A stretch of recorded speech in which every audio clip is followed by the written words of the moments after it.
चलतु बनैबा आज छतु भेंडी आलूर रेसिपी बहुत ही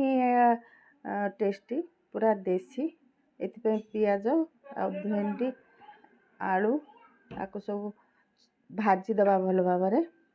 सब भजा हो गला। एथर आम ए अल्प सबुत सोरिष तेल ऐड करवा तेल अल्प जीरा किसी फुटेबा सुखिला लंका पियाज को फ्राए करवा डीप फ्राए नुहे एमती हल्का भाव में फ्राए करवा जस्ट सीझी थी अल्प से आमर मसला बनई सोरिष जीरा कंचा लंका रसुण टिके अल्प किसी खटा पानी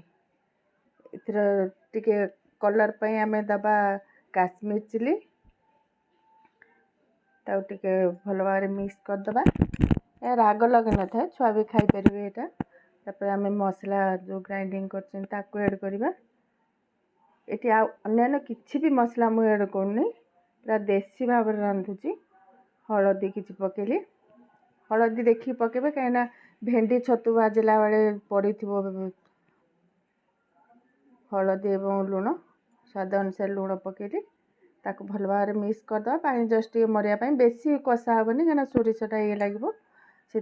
अल्प कषा ता देहरे होगला आम ऐड करवा आम भाजिकी रखा भेंडी आलू आ छतु को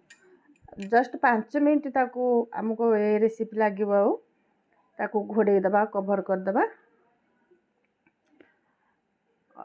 5 मिनट कभर कर सारा पर जस्ट पानी टे मरीज तापर आम किसी मसला नुहे केवल जीरा पाउडर आम ऐड कर देखो आमर प्रस्तुत होगा बहुत कम समय कम जिनस आम ये जिनस रेसिपी प्रस्तुत करवा पखाल या खाइबे खरा दिने बहुत ही टेस्टी लगे। Thank you.